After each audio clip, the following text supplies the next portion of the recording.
Hey, welcome back to my channel. In this video, we're going to be talking about the MCU and exactly what we can potentially expect or what I want to see moving forward. To start off with, we're going to talk about the next big MCU villain, the next Thanos, as you will, and I'm assuming that this is something that's going to be building up similar to the Infinity Saga, but I do think there are going to be some clear differences here as well. So the character that I'm actually talking about is Kang the Conqueror, and for anyone that has seen the Loki series, we already know that this is the main villain from that first season of the show. Moving forward, this character is definitely going to be popping up a lot more often, and we already know that this character is going to be in the next Ant-Man film. For me, I'm very excited to see what comes about from this because unlike with Thanos, where we saw like one or two glimpses over the course of like 8 or so years before we finally hit Infinity War, we are going to be seeing King the Conqueror a lot more often, I think, and I do believe he's still going to be the end villain of this next chapter of the MCU, though I'm not sure if it's going to be a lot shorter in terms of the time frame or if it's going to be just as long as the Infinity Saga. Furthermore, I'm not sure if Kang is really going to be the only big villain that comes about from this period of time, or if there are going to be multiple other ones that appear alongside him, and it's going to be, and if it's going to be like just building up to this one final battle with Kang yet again. I'm not too sure, just because the way they introduce this character and how it seems like he's at least going to be involved in another film in the next couple of years. I do think that it's going to be slightly different in terms of how they use this villain from what they did with Thanos. That being said, I am really excited to see exactly what they do with this character because I personally know nothing really about this character. I know that he is a time traveler. I know about the Council of Kang, and that's basically it. And both of those things are very surface level for me as well. So I'm really excited to see exactly what they do with this character, where it goes moving forward, and the potential of where the story of the larger MCU is going to go from here. I am also curious to know exactly what the level of cosmic awareness we're going to have moving forward with the MCU. In particular, it does seem that things are going to be moving more away from the planet Earth, and we're going to be seeing a lot more of space and stuff like that, specifically with the introduction of Sword. And I think that also with the usage of Valentina over the course of the last Falcon and the Winter show. Falcon and the Winter Soldier show, as well as her appearance once more in the end of Black Widow. I do think that she's going to have a big part moving forward as well, and I do believe that she is a part of Hydra or Sword, something like that.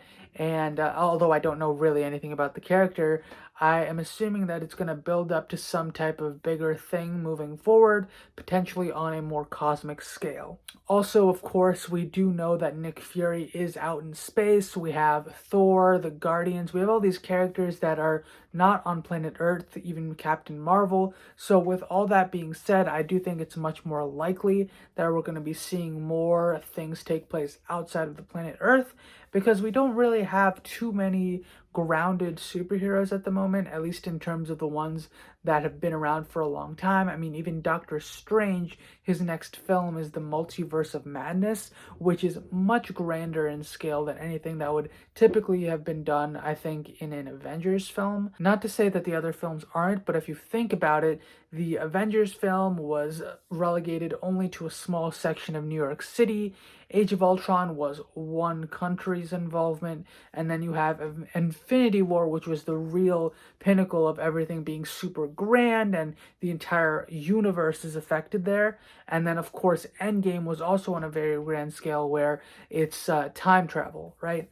But this film in particular is centered around a singular character of Doctor Strange, and on top of that, the subtitle is the Multiverse of Madness, and that just seems like it's going to be on a much larger scale than even the Infinity Saga, though I don't know exactly how far they're going to be willing to take it in that one film.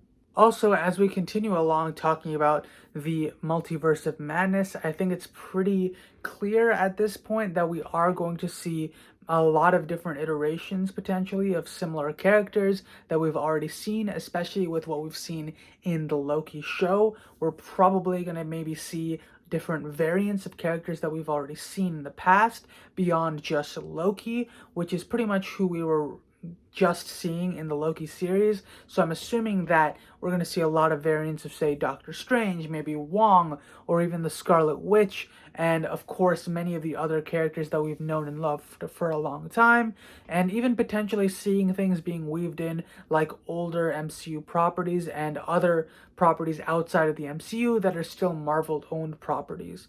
Some of these examples could include older iterations of the Sony Spider-Man films, the Fantastic Four from Fox, or even the X-Men. I do think that that's very likely something that we're at least going to see glimpses of moving forward, especially in this Multiverse of Madness film. And the reason I'm harping on this particular film is because I think it's going to have such a huge impact on everything moving forward since the creation of the multiverse at the end of the Loki show. I also think that in some ways this film is going to be similar to something like Captain America Civil War in that it's going to have a lot more characters than just Captain America and a small unit beyond that, but we're going to see a lot of other characters that we've already seen, as well as things branching beyond just Doctor Strange's smaller network. In particular, I do believe it's confirmed that we're going to be seeing Elizabeth Olsen in that film as Scarlet Witch, but I'm very curious to see if we'll see characters like Loki or Spider-Man or anyone else on that area in this film. Now, exactly how do I think this particular film is going to impact the MCU moving forward post-film? Well, I think there's going to be another multiversal war. I think that it makes a lot of sense that that would be the case, considering that this was teased in the Loki series that it would definitely be happening again. So I think it's pretty safe to bet that we're going to see something along those lines, and potentially furthermore, we're going to see things that lead into the end of the multiverse once more. So this is actually in relation to both characters like Doctor Strange and the impact of his film, but also the impact of having all these different versions of Kang interacting with one another and seeing exactly how the new multiversal war comes to be. With the multiversal war, I'm very curious to see exactly how they decide to go about it, just because the most recent, as far as I remember, end of the multiverse was through the incursions with the Beyonders and all of that. And if you have no idea what I'm talking about, that's totally fine. But I do wonder if things are going to be akin to that in nature, or if they're actually going to do a full-on war between different versions of Kang, or are they going to do something where different versions of reality end up having to fight one another for whatever reason. Like, I'm very curious to see as to how that comes about, and I think that this might end up actually being something that goes beyond the end of Kang, or at the very least, they're gonna both take a lot longer than a decade to end up wrapping up these stories, just because of how crazy it could become. And I think that this is something that could be awesome to see unfold over a very, very long period of time. The last thing I want to discuss here is a character that I really want to see moving forward, and that is Doctor Doom. To me, Doctor Doom is a character that really does need to be introduced into the MCU because they'll actually be able to do something fascinating and amazing with this character. That's because this character has never really been his full-on, most powerful and amazing rendition, just because the version that we see in the Fantastic Four films is just a dude that's like a tech mogul, I think, and then he just gets these like lightning powers, I guess. His abilities aren't really ever explained, I don't think, although I don't really remember the second film too well at this point either.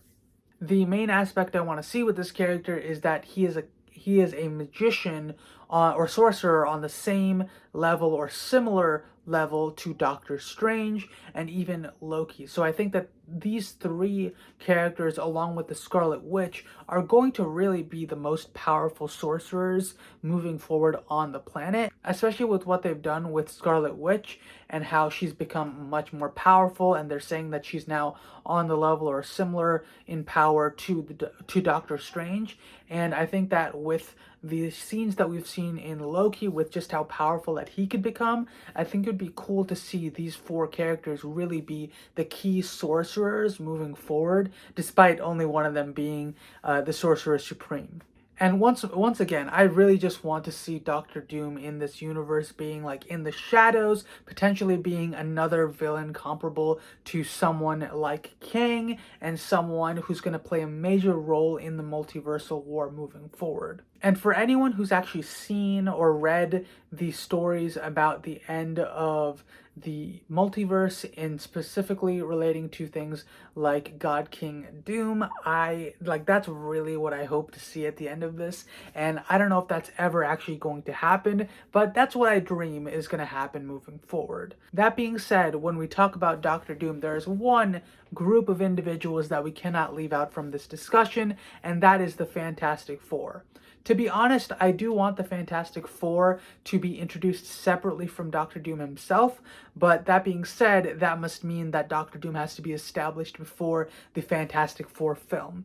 Now, do I think that this is going to be very likely? Honestly, I have no idea, just because I don't remember exactly when the Fantastic Four film is supposed to be released, and exactly how much development can they have with Doctor Doom if he's not going to have his own film, and exactly how would they introduce him in the background of other people's movies as well. I'm really not sure how feasible that would be, but again, I do think Doctor Doom would be an amazing addition to be introduced separately from the Fantastic Four, and I think the Fantastic Four is also going to be a great film to kind of see him interact with these four people, and also have him have added abilities or added impact from the, I forget what it's called, the radiation waves that affect them and give them their powers. I think it could be really cool to see, specifically if Doctor Doom is introduced earlier on in the MCU. That being said, I have no idea if that's actually going to happen, but I really would love to see that.